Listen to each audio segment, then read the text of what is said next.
Your Honda Civic gets worse every year, but a Tesla gets better every year, right? It's like everything in the real world, physical, is depreciating, is getting worse over time. So for me, that's where this notion of software beyond the screen, software's agility, its capital intensity, its ability to improve over time is beautiful, but it's been chained to a computer. And we're seeing that change. This isn't a brand new trend. It's 5-10 years old, but you can get into your car and tap in Google Maps. Your self-driving lane keeping assist features start to feel that way. Your Aura Ring starts to feel software-like. So to me, software beyond the screen is a huge idea that is going to have a many, many different incarnations. Hey climbers, welcome to another episode of Climb by VSC. I'm your host, Jay Kapoor, general partner of VSC Ventures and co-host of Climb. Every week on this show, I speak to investors, founders, and industry experts that are building leading technologies and companies turning the tide on climate change. This week, I am so thrilled to have in our SF studio, Sunil Nagaraj, founding partner of Ubiquity Ventures. Sunil, thank you so much for joining me. Thanks for having me, Jay. I'm excited to be here and have a good conversation. Me too, man. So Sunil, you back nerdy and early companies that are building in everything from robotics to AI to climate change, everything in between. You've said you've chose the words nerdy and early and software beyond the screen very carefully. So let's unpack that. What makes something nerdy and early, and what is software beyond the screen? I'm glad I get to talk about this. It's something I'm very passionate about is the way VC firms describe themselves, right? I think there's a lot of firms out there, a lot of people back ambitious founders, world-changing founders. That's kind of vague to me. And the reason I talk about nerdy and early is I think there's such specific words. So let's talk about one word to start with, nerd.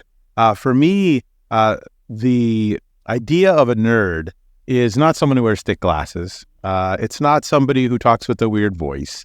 A nerd is defined by two very specific things. One is a depth in a subject that surpasses the average person by like 100x. That could be that you're nerdy about chess. It could be myself, I'm nerdy about piano. I'm nerdy about sailing. I'm nerdy about astronomy. I could talk to you for hours about all the stars and galaxies if you wanted to. I'm being serious. Yeah. And that depth means that I lose track of time. So nerds lose track of time when they're doing that thing that they were put on earth to do. So nerd is number one, depth. And the second part of being a nerd emerges from the depth. Because you're so deep, there's this need to evangelize the subject, right? I would love to tell you more about piano and all the different bolts and nuts and screws inside. And I would love to talk to you about astronomy. So for me, those are the kinds of people that I love hanging out with. I love backing. Are nerds who are obsessed with something and want to evangelize that something. And I think it's an open question to anybody. What are you nerdy about, right? You could be nerdy about Civil War trivia. You could be nerdy about football, whatever it is. But I think it's just wonderful to hang out with folks who are deep in a subject. And I think Ubiquity Ventures, I try to emanate that throughout the firm. My fund one, which was raised in 2017, is a $30 million fund when I'm talking to an average person about this. Yeah. If I'm talking to a physics nerd, I would tell them it's exactly the speed of light in meters per second. And that's one of the cool tidbits is there's a lot of scientific numbers, but there's only one that's a fundamental concept that's an exact number, 299,792,458 meters per second. Wow. And that's a neat little tidbit hiding in Ubiquity. And there's a lot of stuff like that. So that's nerdy. Early, we've been doing this venture thing for a little while. Early means a lot of things. Pre-seed means a lot of things. Seed means a lot of things. I think of early as like it's not working yet. You just got off the ground. It's hard to use pre-seed, seed, series A these days. So actually, when I talk to folks, I say, I back teams of 1 to 3 people, usually 6 months old, 12 months old. A third of the time, it's day of incorporation. And I find that I have to use these words because the other words have gotten so muddled. So you're 100% right. We kind of do the same thing with us where we say post-product to pre-product market fit. I saw that, yeah. Right? Yeah. So that's the sweet spot for me where it's like, you call it pre-seed, call it seed. If you've got a product, okay, now I know, again, what we can do on our end to help evangelize it and help spread it. Because seed means, $2 million round to $8 million round and everything in between. All over I used to get annoyed about that, but now I just stopped using those words, whenever I can, just talking about very early stage companies, just getting off the ground, making things work. I wrote a post about the two types of investors. And this is a good question for you here. If I told you about a new company, what would be the first question you would ask? What comes to mind immediately? What problem are they solving? Perfect. Okay. So that's a version of the first type of investor. Yeah. What do they do? Yeah. Now, in my mind, I can't imagine another question, right? I had to sort of poke around for this. About half the VCs I know ask a totally different question. They don't say, what do they do? They say, how are they doing? And this just splits, it bifurcates the whole industry to product and metrics investors, right? And clearly I can't hide my lack of interest in metrics-based investing like Series B.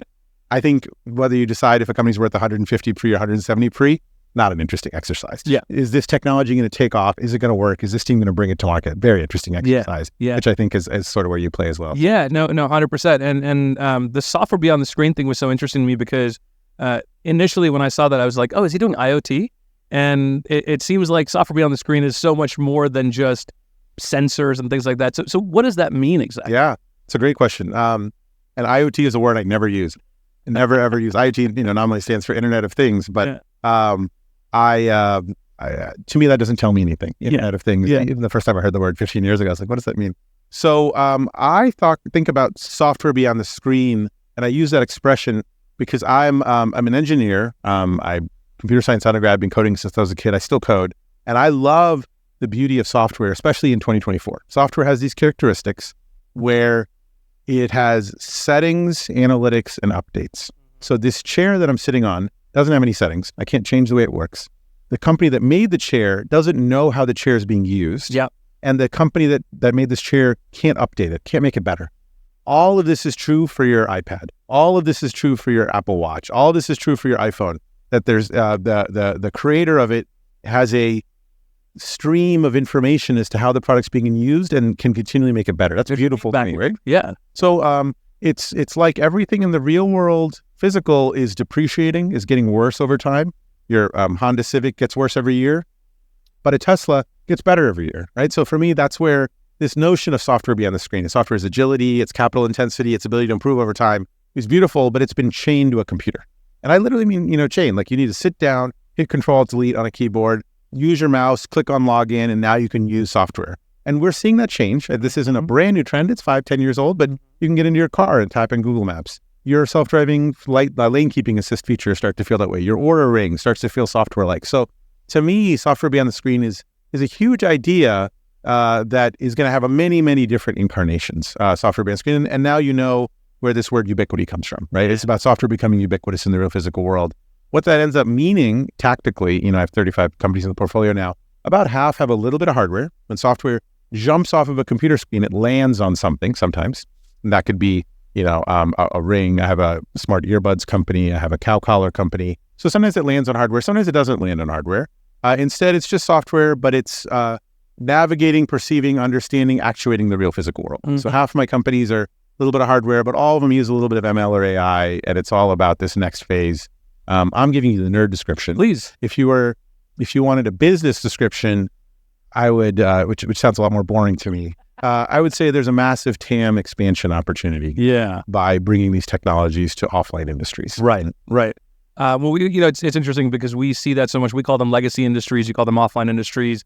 Lior at Eclipse calls them hardline industries. We should all get together for drinks and pick one term that we can use because I feel like we're all talking about the same thing. But ultimately, we've seen these industries have pushed back on digitization historically, and they're sort of coming online more now. Looking at the breadth of the things that you invest in, cow collars to satellites to energy systems.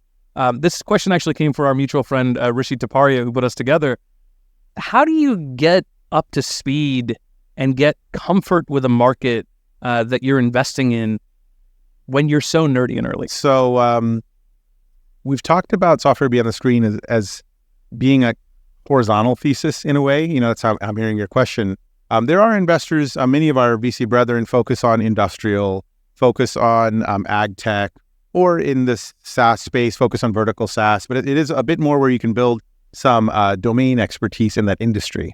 I would describe what I do as having domain expertise in the technologies employed, right? If you're doing something with the PCB circuit board, or you're doing something with LoRa connectivity, or you're doing something with the machine learning model, wherever you put that, whatever industry, I'm interested, right? I'll lean forward. And so then the question remains, how do you intelligently take a technology into industry, decide if it's going to work or not? The first piece, the technology itself, sometimes I call this deep tech, and investing at the bleeding edge. I do have an extended team of technical nerds, 50 people I've known for usually over 10 years or more, that help me to quickly vet these technologies and the technologists to make sure I'm not being fooled by snake oil. So someone could talk about the new version of OpenCV, and I want to make sure that I'm not going off the deep end, right? Getting fooled. Still doesn't address your actual, question, which is when I made an investment in 2018, I co-led the seed round of Halter. This is a company that allows dairy farmers who make milk using cows, to generate more milk, sleep more, and that's sort of the short version of the ROI. Now, the way this occurs is through a smart cow collar, goes around the neck of a cow, and now you turn your cow into code. I'm giving you the nerd description. I mean that pretty literally. So if you're a coder, you know about objects like C++ and Java. You can send a command. It's called a method in programming speak, where you can trigger a command on the cow. You're not triggering biology in the cow. You're triggering the collar to do something with the cow. Mm-hmm. You can read information. You could say, where is my cow? How much have they eaten based on the tilt of their accelerometer? You can also write information to the cow. That is to say, actuate. You can tell the cow to move to this location. And that's accomplished through sound and vibration. So you have the ability to do this stuff. Now, I get excited about the technology. Yeah. But then when I met that company in 2018, the question is, how do I ramp up on the dairy industry? How do I know? So what's the sales cycle, right? Right, all these parts. Yeah. So to start, I would say that I'm looking for technologies that offer like a 10x improvement, which people say a lot, 10x. It's a really, really big deal to do 10x better at something. Yeah. So it's not that you can do something twice as good, and then when I get into industry details, it may erode the value proposition and it doesn't sell. But I think when you're 10x better at something, other vagaries of the industry, the sales cycle or regulate, other things can get in the way, and you can still be 5x better, right? Like this is the value equation. So part of it is aiming high for the value proposition created. And then I think this is true for probably every single one of the 35 founders I've backed. They have this profile. Almost none of the founders I've backed are opportunistic entrepreneurs, meaning they were not smart people, looked at the trends and said, that's an industry I'm going to go after. The people that I back, amazing founders, work their tail off. They're technical, but they've been immersed in this industry for many years. So they lived and breathed it. They came into an annoying obstacle in that industry, and then because they knew the technology. So in the case of Halter, years prior, when I was at Bessemer, we had co-led the Series B of Rocket Lab. They're now a public company, the only company besides SpaceX going to orbit regularly. The idea is someone at Rocket Lab, an engineer, left and started Halter. So Peter Beck is on my extended team, the CEO of Rocket Lab. He introduced me to Halter. And when I met the CEO, Craig, he talked about PCBs and LoRa and lithium-ion batteries and about cows. And then he said, I grew up working on a dairy farm for 20 years of my life. My family still has one. All my friends run dairy farms. And then I could go visit him and visit the farm and then talk to his friends. And then he could make some intros. I could go do some off-sheet intros. But very quickly, I can size up the industry and the demand through a kind of humble entrepreneur who's deep in this sector. And that's been true for almost everybody, that depth. Now, tie it all together, and it means that the industry signal should be strong and apparent, so I don't have to be an expert. Right? I'm not looking for a nuanced... You're not going to find that in a Gardner report. Right? Exactly. Yeah. It's more about like, if I had 5 words and I could present it to someone in the industry, they'd say, oh my God, we've been talking about that for a while. That's the high bar I'm looking for. Yeah. One of the amazing things about Ubiquity is the one person, one theme, one stage ethos. Why do you feel like founders resonate with that? And then on the flip side, what have been some of the drawbacks or limitations that you found with that? Yeah, it's a great question. I like that idea of trade-offs, right? That's clearly not the right way to do things. There's pros and cons with either method. I came from a larger firm, Bessemer, where I was for 6 years, multiple offices, multiple billions of dollars, multiple stages, multiple sectors. And Ubiquity is clearly a reaction to that, right? It's what if we went one stage, one focus, one office, one person, one theme?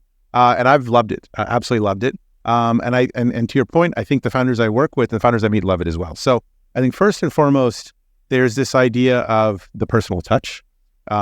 Every pixel, every number, every communication, every first pitch meeting, I do myself. Wow. And I think that I, as a former founder, care a lot. I think, I do about 1,000 pitches a year, and in every one for 30 minutes, and I invest in 5 companies. So rough numbers. In those 1,000 pitches, like 4 or 5 a day, I go through the same cycle. My wife doesn't believe this. Like, I meet somebody, maybe sometimes it's sort of a silly pitch, but usually it's a pretty good pitch.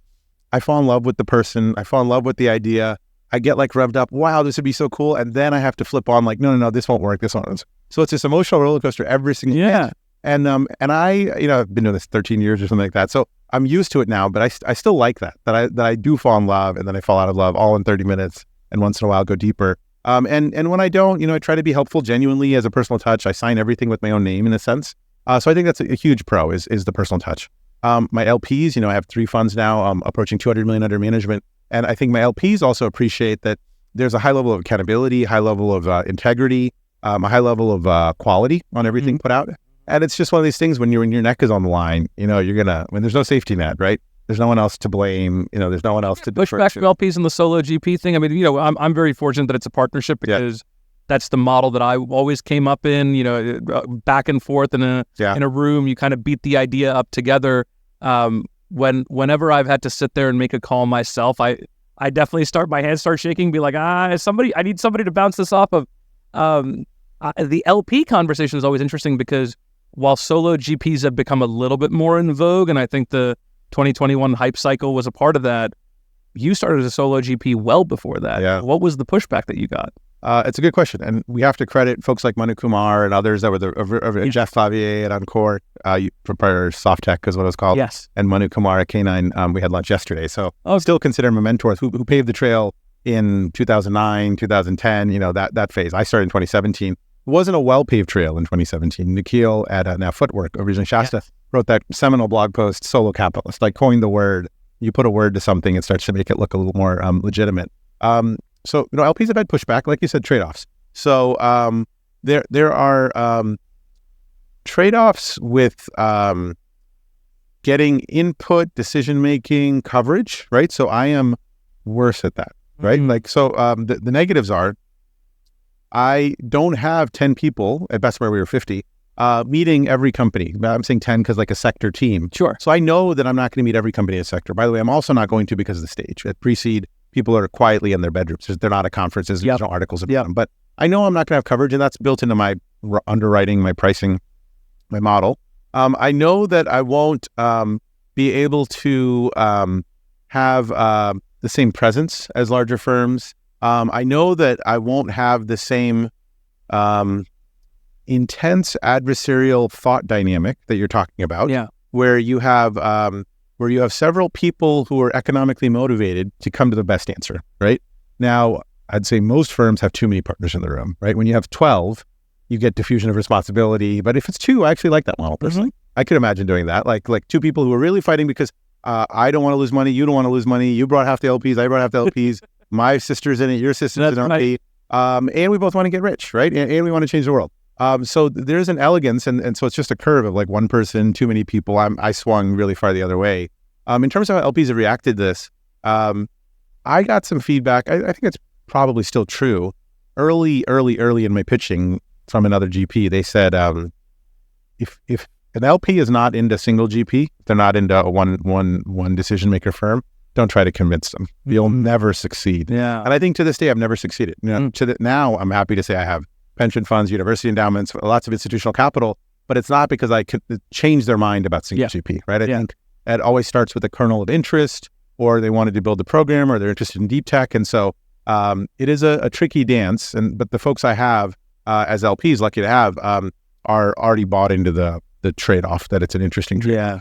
One of the things that we keep trying to evolve as a firm, we are year 3 now. We started in 2021, closed in 2020, final close in 22, and now are sitting here with about 18 investments under our belt, is always thinking about how we improve our decision-making. And I'm always reading about what I'm nerdy about. I'm always nerdy about trying to understand better decision sciences, how people make decisions, how they improve, how they, iterate. There's some really great data came out of HBR, I think in December, decision-making inside of venture funds. And what they found was the earlier the fund and the earlier the stage that you invest in, the best funds are asymmetric in decision-making, in the sense of one person bangs the table and says, I have conviction in this team, this founder, this market, and everybody else says, you're crazy. And those deals end up doing really well. On the flip side, you get to that Series B where everybody's talking about, do we put a term sheet at 150 post or 170 post? And that's actually where consensus becomes the better driver of returns. So I'm just thinking about that from our perspective of how we make decisions. Yeah. Because I do feel like there are times where we both come into an idea loving it, and then one of us has to play the devil's advocate. On the flip side, there are some decisions where it's just like, go with me on this one. Like, I believe, and I'm here, and I'm going to help them. And, the way I always say it is, you beat it up during the diligence process, but then when you invest, that's your baby. Then you're right on board. Now you're on board, and now my goal is to make sure every concern I had during diligence, I'm de-risking now as their investor. But that decision-making process is always so fun to me. What about your experience as a founder building and starting an early machine learning-enabled dating app informed the way you are now as an investor and a partner to these founders? It's a very good question. So I moved out to Silicon Valley in 2009. I was a founder for 2 years. The first year, I had moved out right after business school. My co-founder quit on me like 2 days prior to that. Wow. So we had picked out an apartment. And then I didn't end up having a co-founder. So I know that emotional roller coaster, which repeated many, many times. I selected an apartment above a Subway and a Starbucks in Palo Alto. The Subway was going to be my cafeteria. Starbucks was going to be my boardroom. And I would go, it's almost sad to think in retrospect, probably 25 calendar days in a row and not leave like a 15-foot radius, right? Apartment, downstairs, up to work, crank. And so I think the point of that is there's an empathy, right? I still closely remember it. I still connect with my Triangulate co-founders all the time. But that emotional journey, the day-to-day, the hour by hour, I think is one way that I connect with seed stage founders. And between the nerdy and the early, I have a deep feeling of what that feels like. Another piece of it is I like to think of Ubiquity as a bit of a training ground for more technical first-time founders. Most of the founders I back are first-time. Yeah. And so I can harken back to my own experience. How did I figure out what my first board meeting was?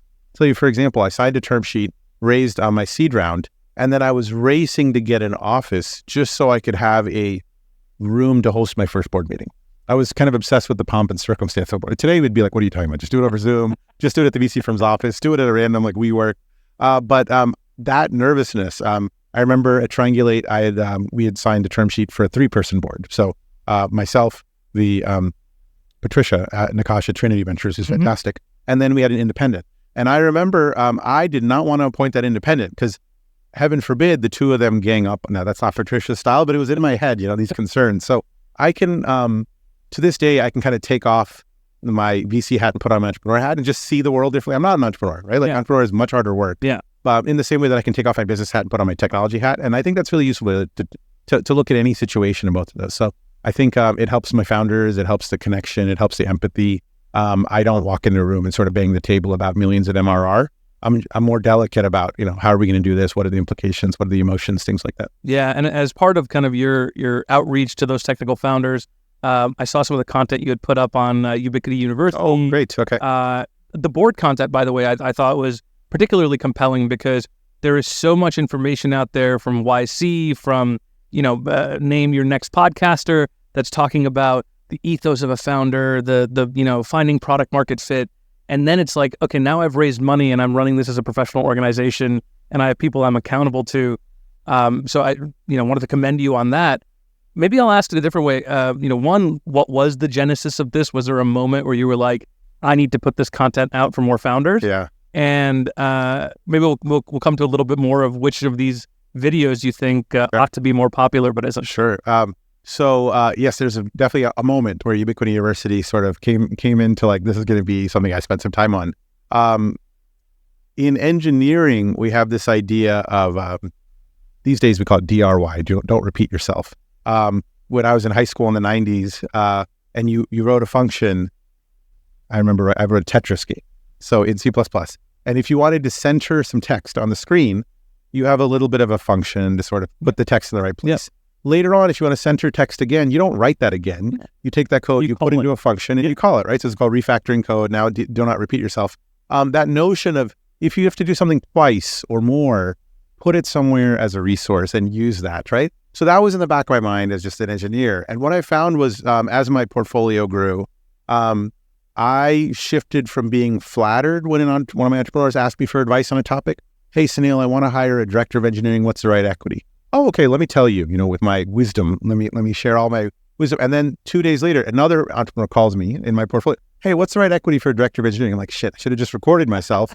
And that's what it is. That's what Ubiquity Ventures is for those common things within my existing. And I think the critical piece is it's timely, right? It's 2024 centric. So as soon as I run into something 2-3 times, I record it, put it online, up-level the quality of it a little bit, of the advice. And that's where it started. It's also, I'd say that's probably half of the modules is common advice.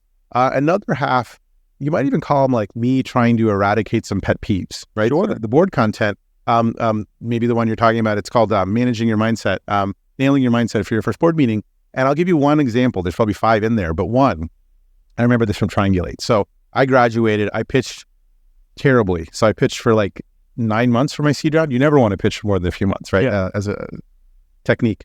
So from July until March, I was pitching for a $750K seed round. And you do something for 9 months, you get really good at the habit of doing it, right? You donuts every morning. Every morning you don't want a donut. So pitching. And then I get the term sheet from Patricia at Trinity, sign the term sheet. We have our first board meeting. And what do? Pitch. Oh, this is great. Oh, this is so cool. Here's a cool framework. And Patricia was kind about it, but now with my Ubiquity companies, I'm less kind about it. I'm like, no, guys, turn off the selling. Sell customers, but don't sell me. I'm on your side. Yeah. You have my $2 million.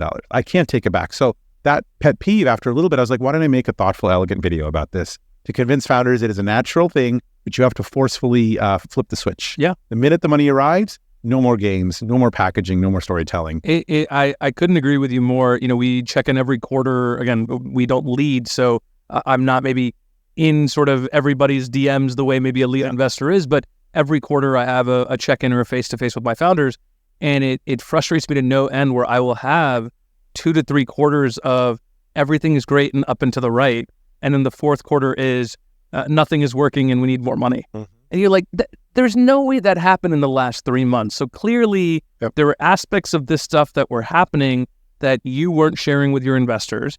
And the worst is when the lead is also caught off guard, because then it just comes back to, okay, fundamentally, you're not operating with the transparency that this partnership demands. Yeah. And I wonder if that's just expectation setting that we need to do as investors early on, or bad coaching that founders are getting elsewhere. Like, I don't know why it's happening. There's a lot of bad advice out there. That's another reason for Ubiquity University. There's just so much, unfortunate advice. But in this case, I understand, why it happened. Mm. As a founder, as a VC, your fundamental, this is a sad part of the difference between VC and entrepreneurship. VCs, our nature is to say no. As entrepreneurs, your nature is to say yes, right? How do I find this person? How do I surmount this challenge? How do I do that? So it's easy to let that spin into always being positive, right? Every CEO is always killing it, right? Like, so between that and you've been pitching for a long time, so you have to kind of turn that off. And with a very close circle of trusted folks, you have no guys, you have no facade. You're just like, hey, it's really crappy today. I don't know, and that does require some trust from investors. Like, I tell some of my founders, actually the day after I wire, so generally speaking, you sign a term, you do some diligence, sign a term sheet. About 30 days later, you wire and you close. The next morning, I always have this, all 35 companies, I have a kickoff call, and we talk about 3 things. We talk about sort of the targets for this round for 5 minutes, just a quick check-in. We talk about working style and ground rules, and that's a really important one. And I tell folks, listen, this is the way to reach me. This is not the way, and one of them is, I promise I'm a big boy. I've been doing this a while. You can tell me anything, and I promise not to freak out. Yeah. I've unfortunately been part of companies where there was stealing of company funds with sexual harassment, and that I'm not proud of that, but I can just tell you, it's not going to faze me, right? Mm-hmm. And then I hope that convinces them to just tell me everything right off the bat. Actually, to tell them there's only one way to piss me off, which is not telling me something. If I find out about something later, it's this string that you can't unravel you can't re-ravel, re-tie back up again. So. My favorite quote is organizations move at the speed of trust. And if you don't have that, if you don't have that, then fundamentally you are operating with one arm behind your back. Yeah. And so the more that, look, part of the reason we do what we do on the PR side is successful PR shortcuts to trust. Mm-hmm. If you are sharing about your company in a way that resonates with your customer, then that first pitch meeting doesn't have to be you selling them 100%. They're already 20-25% of the way there, right? Yeah. And that, to me, is, I think, where trust becomes really valuable. That same way it works inside of an organization. whether it's, again, back to the PR example, but if you're using it for hiring and they know what a great culture you have and they know why people love working and believe in your mission and, think you're the founder that is really going to make a dent in this industry, that trust is already there when you come in for that, your first day or your first meeting or your first one-on-one. And the inverse is also true. And I think that's where it becomes really challenging because you have so many things stacked up against you as a founder. If you are then making your job harder by not bringing people who want to help you into that circle of trust, it's like, yeah, you're not operating at the speed of trust. Well, I like what you said about marketing, kind of lubricating many areas of the business. I think some first-time founders, myself included, looked at it as like, well, I need to pay a monthly retainer and I'll get 2 articles, right? And if I get these 2 articles, I'll be able to send my mom something so she knows that I'm not screwing around, that I'm actually successful. And that was, and I think marketing and PR firms don't like that either because they're like, it doesn't work that way. It takes a few months, but it's a mismatch, right? Because technical founders have like metrics and code and runtime and CAC and LTV and conversion events and it's boom, boom, boom. And some of this stuff is a little less immediate, not tight closed feedback loop, and impacts so many things, right? And makes people proud to work there. It reduces the option grants you have to give because people are more excited. Yeah. Conflict. It makes people work harder. On top of feeling good that you're in TechCrunch or that you have this great valuation you can size. Our listeners have heard me say this, but maybe this is new for you. I say there's only one of 3 reasons that you want to do PR: to reach new customers, to reach prospective employees, to reach potential investors. If you're doing it for any not one of those 3 reasons, you're doing it for ego, and that's a waste of your money and time, right? And so I think you said it much more eloquently, but I think that's certainly a lesson whenever I'm meeting a founder that says, hey, we'd love to have you on our cap table. We know you guys do a lot of, PR and marketing work. And it's like, you're not at a stage where that's going to be valuable for you. Why do you really need PR and marketing? Bringing it back to, one of the most, I think, compelling things to me and why I was so excited to sit down with you, Ubiquity has one of the highest graduation rates to Series A that, you've shared and from every one of our peers that I've heard, is true. What is it about your process that resonates with those downstream investors? Why is it that you're able to have one of those highest graduation rates of Series A? Oh, well, yeah, thank you. It is, so let's contextualize a little bit. The startups that we back are generally not going concerns on their own, right? They're raising money and they're choosing to be unprofitable to get to a larger prize, right? They're spending quicker than is sustainable. It's not like a bakery. It's a company that raises $1 million and in 12 months will be out of cash. So they're constantly going downhill and need more oxygen. And so this idea of access to capital is a critical component of this whole game. So when you or I lead a pre-seed or a seed round, there's a notion of raising the next round, the Series A, and how to access that capital. In the industry, different metrics, YC will, on their webpage, will say that when one of their companies raises a seed after the incubator, about 30% of the time they raise a Series A. And I think Triangulate, my startup, I raised a seed, I didn't raise a Series A. So I was in that 70%, just to be clear. Now though, Ubiquity above a 90% seed to Series A graduation rate. Wow. I'd say that there's a few reasons for that. Number one, by far, is tons of hard work by these entrepreneurs, right? Building out the team, building out the product, finding customers, working their tail off day and night. With that foundation, I can do a lot with that. And so some of the things that I do, I think it comes down to picking, and I don't just mean picking great companies, whatever that means. I mean following where the puck is going on 3 dimensions. I even have a slide that I present to my LPs every LP meeting about this. Following, the Wayne Gretzky skate to where the puck is going. Number one is what just became technically possible recently, and LLMs would be an example now. Yeah. But following that trend and doing that not by reading Gartner reports, but like hanging out every month or so. I have different PhDs or engineers over at my house for like wine and cheese or beer and pizza. So following it from like first principles, new technologies and where they're going.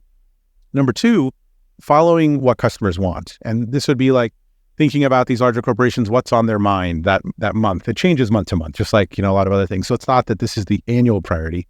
And then the last one, which I used to think it was just those two things, the intersection of what's technically possible recently and what do customers want. If you get that right, it's not easy to get that right, by the way, because sometimes customers don't know what they want. There's that famous Steve Jobs quote, But the last part of the puck, the Venn diagram, is following what Series A VCs will fund. And it took a while to appreciate this. At first, it was like, if I'm right about the technology and the customers, I deserve to win, or I deserve for that company. That's it. That should be the sufficient. It's not me winning, it's not Fedora winning, but like the whole package should work. And it turns out, if the capital is not there because of this model of oxygen, you need oxygen no matter what. I can be totally right, the founder can be totally right, and they'll still die, right? So I do spend quite a bit of time following how VCs, later stage Series A, B VCs are thinking about, how they're talking about. I'll give you an example.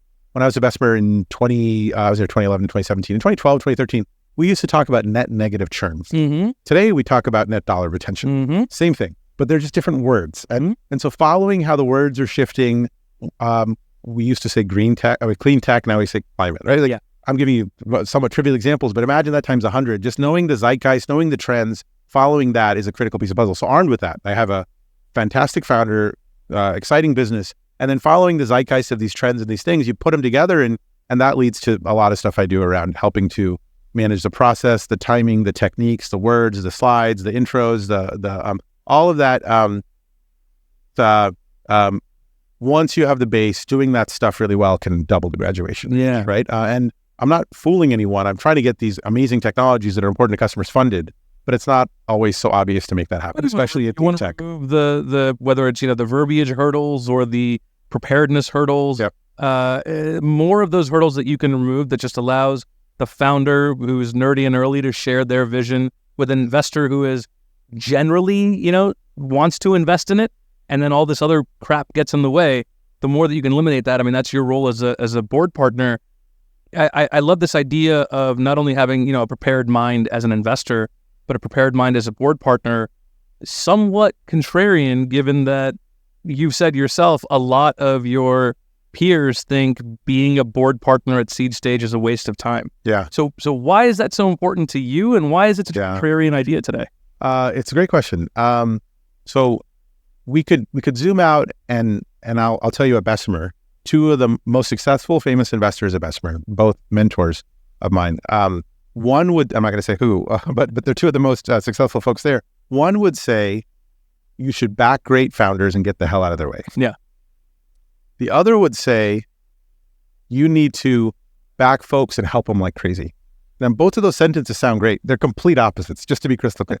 You couldn't say two things further from the truth. So this gets back to trade-offs, right? Who knows which one's better? At the pre-seed and seed stage, I believe what ends up happening is that there's this, I'm going to call it a downward spiral, but it's probably not a downward spiral. It's just a sort of internally consistent set of beliefs. You invest in a few different areas because you don't know what's going to happen in those areas. Because you're following a lot of areas. You see how it's already getting circular? Because you're following all the areas and you invest in a lot of companies, you can't help them that much because you have a lot of companies. So now you need to make smaller bets. And you end up with this larger portfolio of disparate bets where you're interrupt driven. Interrupt driven means when the founder asks you for something, you answer, but otherwise you sort of leave them alone or you don't have time for them. So this would be a 40, 50 company portfolio with lots of bets, and it's one model. But the center of that theme is you don't know what's going to happen. Right? And your win condition, by the way, also changes. I think of it like, games. The win condition here is because you own so little of it, each one has to necessarily be $2 to $5 billion outcome by the time it exits, right? Yep. Because it's so disparate. Yeah, let's say you own 2% in this model. In my model, I aim to own 10 to 20%. Yeah. I aim to have a board seat with monthly board meetings. I have a concentrated portfolio of about 20 companies, 18 to 20 companies. You could call this a Series A model, by the way. This looks like a Series A firm. And I think most importantly or controversially, I do know what's going to happen, right? So here, a lot of areas, a lot of companies, small ownership, you don't know what's going to happen. I don't really know what's going to happen, but I keep a tight focus, a tight watch, a tight involvement so that the smaller number of bets, but when they work, like you're saying, 10, 20% with some dilution, maybe it's 10 or 5% at exit, $1 billion exit could return the fund, right? Versus multi-billion dollars or $100 billion, which don't come that often.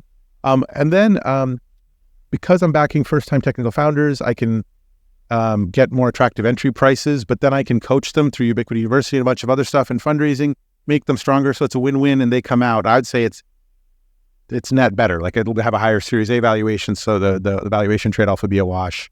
And so all of this comes together to make it more like a, I say this sometimes, I treat I have a 7-year-old daughter, right? And I treat her like an adult. Yep. And I have since she was like 2 years old. Okay. I think that'll make her a better adult, right? And that's controversial, by the way, right? Like she's never thought Santa is real, for example. Very controversial among parents. I explain everything to her. She asks questions about everything. So I don't think entrepreneurs are children. It's just the idea that if you treat a child like an adult, they grow up into better adults. If you treat a pre-seed 2-person team as if it's a real Series A company with 20 people and millions of ARR from day zero, I believe they grow up into better Series A companies. If they prepare board materials for 20 minutes, not for a 20-minute board meeting, but have that every month to mark the passage of time, to check in on milestones, most seed companies don't do that. And so then they start to operate in a certain cadence, develop good strategies, they sit up straight, like all that stuff. It creates a stronger company. The irony of that, by the way, is that putting together a deck for a 3-hour meeting every 3 months feels so much more onerous than putting together a couple of slides for a 20-minute check. Exactly. This is the bad advice we were alluding to earlier. Yeah. I might even have a Ubiquity Ventures session. Otherwise, I'm going to make one about this. It is deceptive. Some of the entrepreneur advice. One will be like, founders will say, I raise money and I don't even have to have a board. Why don't you have a board of people you like that want to help you, right? Or a version more relevant to what you're saying is, we only have board meetings once a quarter. It's great. First, it's more work. There's a higher bar for expectation of quality and thoroughness. And then the thing that I think is fatal to entrepreneurs, and they don't realize it, is surprises. 3 months, 90 days is a long time for surprises. Never mind that a VC meets about 200 companies in between pitches. We've forgotten everything from the last board meeting when you do them 90 days apart. Yeah. When you do them 30 days, I kind of remember most of this. There's fewer surprises. It'll be smoother. You can use the acronym and I won't get lost. So to your point, I think the net benefit is actually less work. By far to do. I mean, let alone you're getting more help, you're getting more involvement, you're sort of building the right cadence to your company. So I like that a lot, these monthly things. But even to this day, some VCs flip out when I tell them that we do monthly board meetings. They're like, why are you forcing me to do this? Because they're thinking of it as a 3-hour intense formal board meeting where you do the pre-meeting, the post-meeting, this and that. But are just really checking in to make sure we're building quickly. Yeah. So Ubiquity is not a climate fund per se. I feel like there's a lot of climate tech VCs today, and some of them are generalists, and some of them have actually been building in this since Climate 1.0. As you look at the archetype of the founders that are nerdy and early in building in climate, is there something specific that you need to see that makes you go, this person is going to make an impact here? And on the flip side, we come back to this idea of trade-offs. Are there certain behaviors or things that you have to watch out for to help them avoid kind of pitfalls as a first-time founder? Yeah, it's a great question. I don't know that it's a climate-specific answer. I think for any deep tech stuff, there's this spectrum I think about a lot. And I would refer to it as like the way an entrepreneur talks in my first pitch meeting. They could say, look what I could do. Hey, I'm at Google, but if I left, I could make a new model. That's okay. They could say, look what I did, which is, nights and weekends. So that's work ethic, hunger, excitement, nerdiness. Nights and weekends, I've got this new computer vision model that can recognize trees in a forest by species, I think. That's pretty good. Even better is look what it accomplishes, right? And so I built this thing, sure, but now I'll be able to tell farmers which trees to cut down first. And then the last stop, the most exciting stop is look who cares, right? So this spectrum is really about tech innovation to customer impact.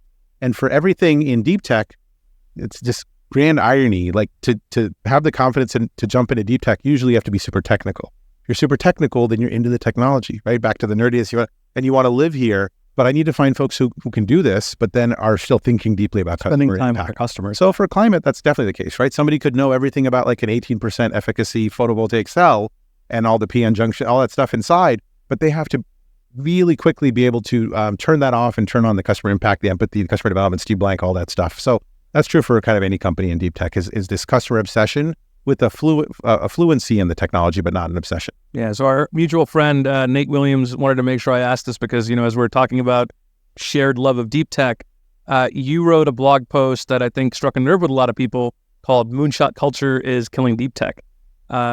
Give us the highlights. We're going to make sure we link it in the show notes, but Give us the highlights and why do you think it's such something that the industry needs to hear as they're thinking about tech? I'm smiling because you're a marketer as well. Like I last minute I changed the title to Strangling Deep Tech. I wanted to really that evocative, yeah. I mean, it's this like beautiful thing that's coming, and sort of this charlatan is coming, strangling this idea.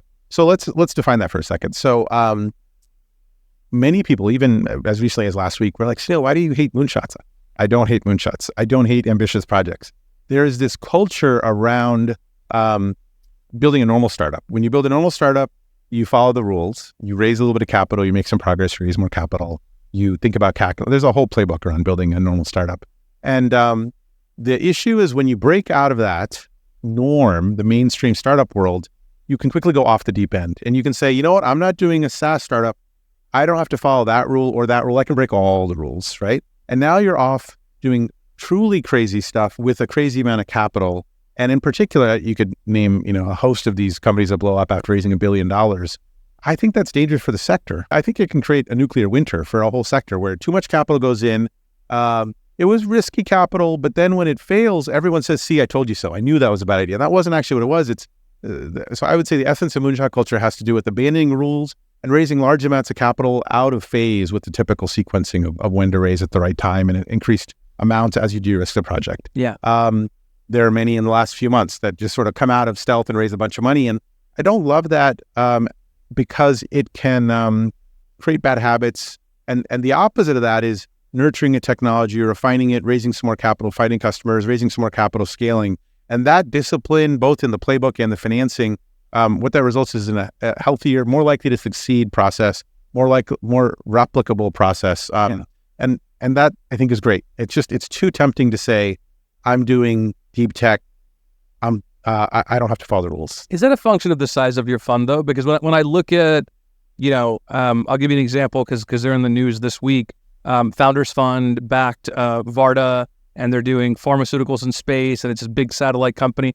And if you're sending satellites up today, it's cheaper today than it ever was before. They're still going to raise $100 million to really build a scalable business here. Well, that's a multi-billion-dollar fund, and they can keep writing check after check. Whereas, I would say funds of our size, our fund is smaller than yours, but, let's say a $75 million fund isn't necessarily in a position to keep kind of re-upping with bigger and bigger checks without the customer traction. Good question. And I can see why someone might think that, self-serving, raise small amounts because I have a small fund. That's not, I think, why I'm saying this. What I'm hoping for is to avoid massive blowups. So I don't want to avoid massive ideas, but I think it's literally this where I'm coming back to sequencing. So if you have this idea, Varda, microgravity production of different assets, including pharmaceuticals, I think they landed something yesterday or today. I think there's a staging and a sequencing. I think of all startups as a hypothesis tree. And you might think of a startup as maybe 10 questions. Can we get something to orbit? Can we bring something down from orbit? Can we get a motor working in microgravity? Okay. Or maybe it's, do customers want to pay $1,000 per grant? There's a set of questions. And I think supposed to, and I think you should, sort those questions, get the highest risk, lowest cost items out of the way first. And this is the issue with moonshot culture is, screw it. We have so much money. This is such a big idea. I'm charismatic. I can raise a bunch of money. I don't need the hypothesis tree. I'm just going to go for it. Right? No, you don't understand. I don't need to do that stuff. Right? That's the part I hate. So even if you're doing, and I have 2 satellite companies in my portfolio now. Yeah. I've done many space companies in the past, Rocket Lab, Spire, a few others. Today, Muon Space and Loft Orbital. And I think there is the notion of like sequencing it so that you can raise a small amount of capital, improve certain things before you raise more capital, improve certain things. So it's not self-serving with Ubiquity's fund size. It is self-serving with Triangulate, my old startup. I'm happy to, it sucked. Experience is what you get when you don't get what you want. Triangulate failed, but I'm happy that I came to that conclusion having only spent about $600,000 of the $750K. What that means is all of the folks, basically everyone who invests in Triangulate is now an LP in Ubiquity. Right? We're still close friends with everybody. And that is, I think it would be different if we had raised $50 million for Triangulate, sort of digging a bigger hole. So I'm a fan of lightweight experimentation. I love this idea of Steve Blank's definition of a startup, a temporary organization built to search for a repeatable business model. And the critical word there's temporary, which means if I back you, it doesn't work, that's fine. It was temporary, right? Like if you find something great, but there's no hard feelings. And I think that works with $1 million. It does. I think there are hard feelings when you lose 10 million. So, Oh yeah, no, let alone 100 or $1 billion, like some of these moonshot ideas. As we wrap, I always love to ask, what is a piece of advice you find yourself giving very often that doesn't get taken often enough? Yeah, I think a piece of advice that is easy to ignore or rationalize away is to pick one thing and focus. Right? It's so true in startups that there's a Pareto where all the tasks you have and all the balls you have to juggle all seem important. They all seem like bad will happen if they don't get done. But there's really like one or two things that really matter. And there's one or two customers that really matter at this earliest stage. And there's one or two employees that really matter. So hard. And generally I get ignored when I offer this advice. What is the thing that we should talk about today? What is the one thing? Well, I have all these things, or what is the one thing that I could do for you today? But I think, we talk about highest order bit, and specifically in a binary number, the first highest order bit is 50% of the value of the binary number, just by virtue of base 2 stuff. So that's a perfect analogy, right? There's one thing that matters at least as much as everything else. And if you can find that and pause from all the juggling of the balls, pick the one thing, find it, takes a minute to find it, and nail that, a lot of the other stuff sort of fades away. Yeah, just to riff on that for a second, is that something that the founder inherently, or the CEO inherently needs to be the driver of that focus? Or can you as an investor help herd some of those idea cows and bring that it's together? A great question. This is a good reason to have a board member even at the seed stage. I'm not building the company, but I know the person intimately, deeply involved, but I'm outside the company. So I can offer that, look around a corner they can't see around, look at 10 other of my companies and see what's similar. So that perspective, that context, the pointing out the more important thing from an outside perspective, I think is really helpful for entrepreneurs. So they should be thinking about this, but I can often guide them in that just because I'm out of the day-to-day. Yeah. I'll close with you where I love to close with all of my guests. You're a dad. My son's about to be 1 year old on Monday. Okay. Good. And I think about this quite often because I read more news than I probably should. And it's easy to get sucked into the doom and gloom of how much work we need to be doing in the climate transition, how slowly it's happening, how little the leaders around us are maybe taking it seriously. But then we do the work that we do every day and get to meet the founders that are building these companies. So what is it about the technologies or the companies or the founders that you meet that keeps you hopeful and gives you optimism about this fight against climate change? It's a great question. There are so many people working on different aspects of climate. It covers so many different areas. In my own portfolio, I have something that improves trucking fuel efficiency and carbon emission, something that improves forestry, something that improves satellite-based climate monitoring, something that improves electric vehicle charging. So many different technologies, and we've through the power of IRA, the Recovery Act, and then a few other things, and capitalism, we've pulled in so many bright minds. Instead of working on ad optimization technology, right? That's an easy thing to knock on. They're now working on fixing these critical issues and driving a huge profit along the way, which is an important part of the puzzle. Profit for the business, profit for investors. I think the stage is set for a lot of big movement, and just being at this pre-seed seed stage, I see so much activity.